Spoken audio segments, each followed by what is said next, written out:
leaving the team. And he didn't tell you when he's coming back to join the team. He just told you, yeah, I'm looking forward to gelling. Now, Sean Marks says, so he talked to Kyrie. He said, but he also said, you hope there's an adequate excuse, more than an adequate, as to why he needs personal time. You talked to him and didn't ask it? Wait a minute. Hold on, Skip. Your employee left, didn't tell you jack. You got him on the phone. Instead of asking him, hey, Kyrie, is everything okay? When are you coming back? The only thing you ask him, hey, you know we signed James Harden. You cool with that? You going to be able to play with him? Okay, click, bye. Am I the only one? Maybe it's just me, Skip. Maybe I've never been anyone's boss, Skip. I've never been in the position where somebody didn't come to work or somebody didn't do something. I had to ask them very important questions. But Skip, I was thinking, if you a boss of somebody, if somebody all of a sudden doesn't show up to work, you're going to call it like, hey, is everything okay, man? What's going on? Is there something we can help you with? When do you play? Okay, when do you plan on getting back? You ask none of that. All you ask is, what about gelling with James Harden? I get it, Skip. What was he supposed to? What was Kyrie supposed to say? Hell no, I ain't gonna gel with him. It's easy to say that. Saying that, doing that, actually on the basketball court, they're two different things. Skip, it might work out beautiful. It might be some of the most beautiful basketball we've ever seen. It might be Showtime Lakers. It might be Golden State in its heyday. Tremendous ball movement. I don't see how it happens when you have two ball-dominant players. In order for Kyrie to be spectacular, he needs the ball. In order for James Harden to be spectacular, he needs the ball. Kevin Durant is spectacular because he's Kevin Durant. He doesn't need the ball as much as they do. He can handle the ball, can pull up from 30, can mid-range, post you up, free throw. I get all that.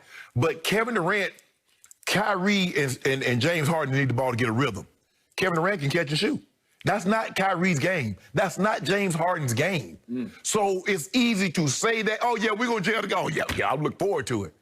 But I think a more important question for you, Sean, that you should have asked, and I understand that your job is to make sure when you accumulate talent, you put it together, how well does it go together? You're not going to ask Kyrie when he going to rejoin the team? You're not going to ask Kyrie why he left the team in the beginning? I'm just saying, Skip, I just think those are things that you probably should have asked, along with, can you play with James Harden? So you were saying that Sean Marks is flat out lying about having spoken to Kyrie, Kevin, and to James Harden about whether this will work. Skip, my thing, I'm trying to figure out, Kyrie didn't tell you that he was leaving. He didn't tell you why he was leaving. He doesn't tell you that he's coming back. You have him on the phone, and you don't ask him. Sean Marks said something, he said, I hope there's an adequate reason why he needed personal time. Skip, you got the man on the phone. Don't you think that's something you should find out? How do you know he didn't find that out? He said, you hope there's an adequate excuse. How do you know he can't speak about it publicly? How about if Kyrie's in some sort of counseling, okay, it's highly possible that this is confidential and he has to tiptoe around. So he lied because all he had to do was say, look, Kyrie needed personal time. You don't say you hope. Well, I mean, that's just a general statement. That's in general. You in general, not him. You in general would hope that your employee had an adequate excuse if he just suddenly leaves the. So So Kyrie couldn't say, well, I needed some time away, blah, blah, blah. And you dress it up and says, hey, Kyrie needed personal time. You don't come out and say you hope he does. You already know because Kyrie told you. Or you knew. Well, he did say that it's imminent, his return, and that he expressed excitement about getting back with this team. And then he went into detail about how each of the three volunteered to him, according to him, their willingness to sacrifice on a nightly basis to win a championship together. And he said they brought it up. I didn't have to. They used the word sacrifice. Can I ask you a question? Each of the three. That's what Sean Marks said. Maybe he's a liar, but I don't think he is. Let me ask you a question. Now, he said his imminent return. But why didn't Kyrie tell him about his imminent departure? Well, maybe he did. He can't express it. Come on, Skip. Well, come on. No, you come on. Do you know what this era we're in with the counseling? Okay. Is it possible that there's an issue we don't have any idea about that he has gone through? Well, the reports are Kyrie did not reach out to any of the organization. He texted teammates. That's what he did. Now, maybe the reports are off. Maybe everybody is lying. But this is what we know. This is not fact. This is not conjecture. This is not innuendo. Kyrie stepped away. And Kyrie didn't, and is not back. And this is 5 games into the season. Now, we can speculate what they say they're going to play together. They say they're looking forward to it. This is what they dreamed for all their lives. That's what they can say. But this is what we know. Kyrie stepped away, and Kyrie is not there now. Okay. Is he going to be back soon? You betting against that? I don't know. What's soon? Okay. What's soon? Within the week. We'll see. Yeah. That's what he's indicating. That's an indication. Yeah. Well, he's not at liberty to speak about some private matters concerning Kyrie Irving. How you know it's private matter? You assuming. Well, see, you just got upset at me for assuming, but you assuming it's a private matter. You're assuming much worse than I'm assuming. No, I'm not assuming anything. I'm giving him his privacy. Skip, all I said was that Kyrie didn't tell. Skip, how about this? With Charlie, I need some time. I need to step away. I'm going to be away for a few weeks. Okay, obviously, but you're not Kyrie Irving. Skip, all I'm saying is there's a level of professionalism. Skip, you don't have to get into great detail. Okay, I got it. But you don't know what's going on with him, so you can't even speculate on what's going on with him. But you speculated that there's something going on with him. Okay, but you're out of bounds to say that Sean Marks should just be open, hearted about it. Skip, that's not what I said. Okay. You're calling this man a liar. And I don't know Sean Marks, but I do know him by association because I know a lot of people who've worked closely with him.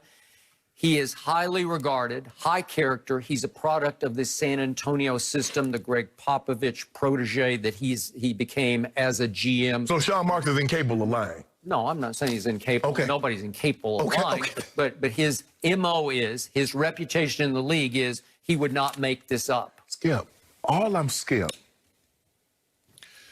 I'm not jumping to any conclusions. I'm not saying what was divulged or what wasn't divulged. Like we said, all I said is that Kyrie, the report said Kyrie informed his teammates that he wasn't going to be there tonight. All I said, if you can inform your teammates, no matter what, so it was personal enough that you needed to step away, but you could tell your teammates, but it wasn't personal enough for you to step away that you can call your employer. Okay. How do we know for a fact he didn't text or call Sean Marks or go up above Sean Marks into the ownership? How do you know that for a fact? So wouldn't you like to refer that down to your head coach? Because the head coach said he had no damn idea what Kyrie was. So did he say that? Is that a lie? I don't know. Well, you don't know either. Skip. Okay, so I just want to get it on record right here, right now. Sean Marks made up the fact that he spoke to Kyrie, Kevin, and James about would this work. Skip. He also said that he spoke to James before the trade was made. Skip, obviously you talk to the player that's coming in and says, okay, you understand what we have. You understand that the likelihood of you scoring 30 a night is not going to happen. The likelihood of you being able to dominate. I'm not saying that, Skip. All I'm saying is that the way he's talking about it, he said, you hope there's an adequate excuse. Well, Skip, if you know what's going on, you know it's more than an adequate excuse for you to step away. I don't know. Once you get in that area, you are in the grayest of areas, and you can't be public with it. No, Skip, I'm not saying be public.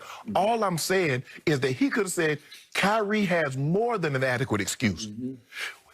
If he says that, boom. That doesn't mean he didn't share any pertinent information to what may or may not be going on with Kyrie. Skip, that's all I'm saying. I'm not saying that Kyrie has or has not. All I'm saying is you talk to the man. Okay, but the question at hand is, did he ask Kyrie, Kevin, and James about would they be willing to fit together?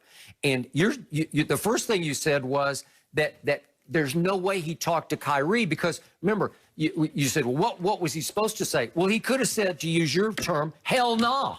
I mean, what if Kyrie had just told him, there's no way I'm going to play with James Harden? He might have. He might have told him that, Skip. My thing is that I'm thinking is that if you got the guy on the phone and you ask him, could he play with someone, Okay, Don't you? I got it. I got it. That's all. Okay, but the point of what we're doing this topic on is, can they play together? Did Sean Marks do his homework? And is he lying about the fact that each